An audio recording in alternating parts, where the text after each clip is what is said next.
Ok, vamos a hablar sobre Dead From Above. Mm, es una banda originaria de Canadá, conformada por JFK, Jesse Frederick Killer, en el bajo y su compañero Sebastian Granger en la voz y batería.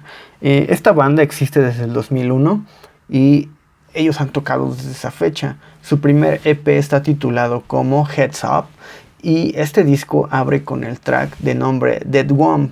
Ese track, tiempo después, los Crystal Castles los ampliaron para crear su track On Trust Use. Ok, ese es un dato muy curioso. En 2004 sacaron Romantic Rights, un EP con el mismo nombre del primer sencillo del disco debut de la banda, titulado You Are a Woman, I Am a Machine.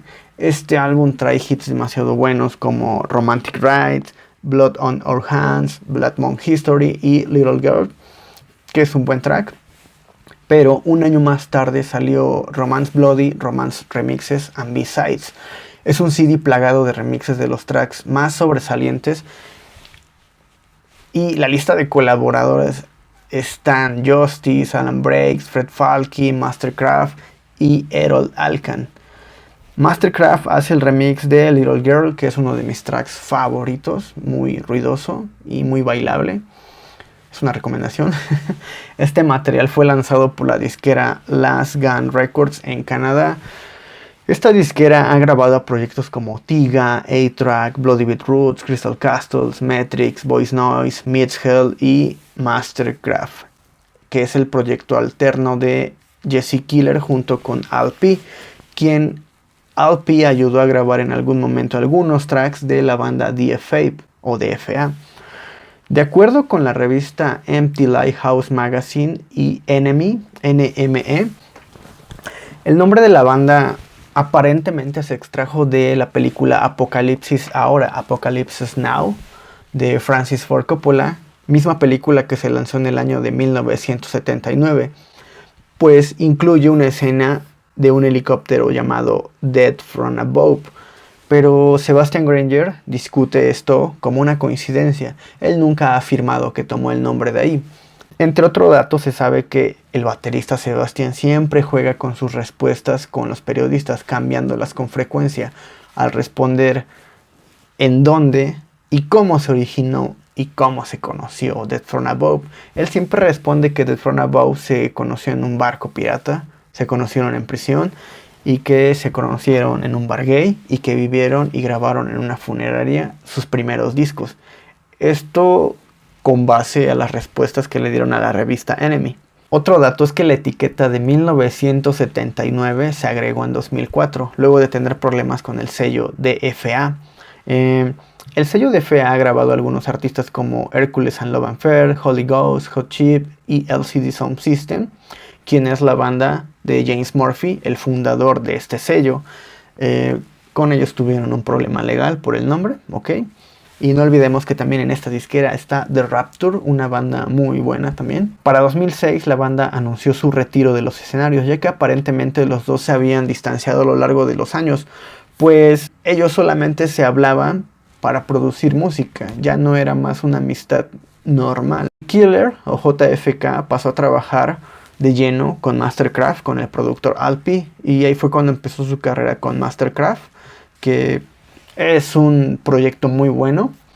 Feast of God, un buen disco.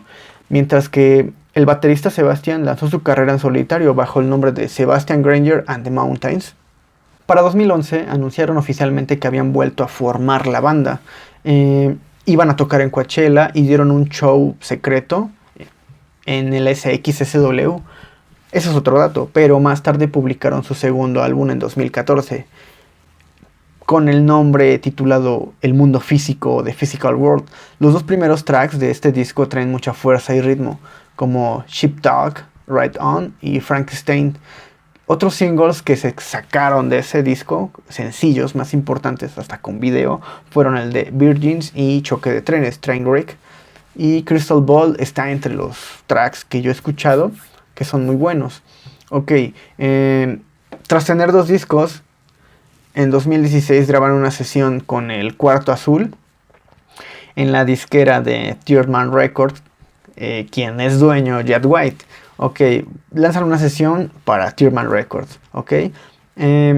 Esta disquera ha grabado artistas, entre ellos los más actuales con Billie Eilish, una versión acústica muy buena, una banda ya de tiempo con Mudhoney y una banda latina de Puerto Rico que es Davila 666, por lo que pude checar en su catálogo de discos. La verdad, entras a la página de Tearman Records y logras encontrar mucho material.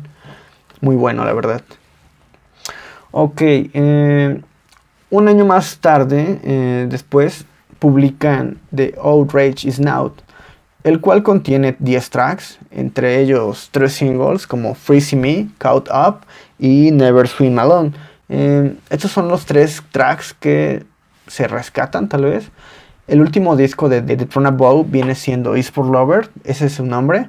De los tracks más divertidos es el primero, con el que abre el disco, se llama Chico Moderno o Mother Guide.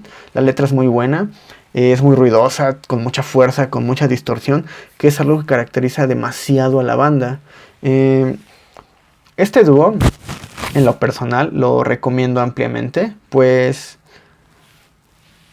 es de las bandas que regresaron para dar más de lo que tenían, pues en 7 años después de su retiro de los escenarios regresaron con 3 discos de estudio y uno en vivo. Ok, algo que agregaré acerca de la banda es mencionar sus portadas. Siempre juegan con ese estilo que los caracteriza. Muy liso, muy pulcro, muy simple. No te imaginas que será una banda turridosa. El ejemplo está en la portada del disco de Romantic Rights. El disco, bueno, el EP. Los dos de pie en el pasto. Esa fotografía logra transmitir mucha paz. Si no conoces a la banda podrías decir que tocan otro género, tal vez rock suave o música instrumental, e incluso hasta chill out yo lo podría considerar. En 2014 la banda realizó un documental dirigido y escrito por Eva Maicon, la esposa de Sebastian, titulado Life After the Throne Above 1979, el cual narra el regreso de la banda a los escenarios a través de entrevistas con otros proyectos. Por ejemplo, llegan a entrevistar a Nick Sinner de los Yeah Yeah Yeahs, a Justice, logran documentar su experiencia en el SXSW en Austin, Texas, al destrozar un escenario y ser cancelados por la policía. Es una locura por lo que se ve en el tráiler. Yo pienso que es un estilo de documental como el de Justice o el de Across the Universe, visto desde varias perspectivas o ángulos, desde el backstage, desde el público, e incluso después de haber terminado el concierto, toda esa energía que se resguarda en la banda. Eso es mi opinión, tal vez eso es una comparativa, pero sí necesito ver ese documental. En mi experiencia, escuchando a The Throne Above desde 2006, creo que iba en la prepa, puedo decir que los conocí por Mastercraft, y es una banda que se ha ganado su lugar en la música. Y es un proyecto a escuchar, no se debe de dejar de pasar de largo. Y pues es todo lo que tengo que decir. A pesar de que dejé de escuchar a la banda un rato, no deja de sonar muy bien. Y yo la recomiendo ampliamente. Déjame tus comentarios y dime tú cómo conociste a The Throne Above, si no lo conocías, qué canciones te gustan. Y espero te haya gustado y nos vemos pronto. Hasta luego.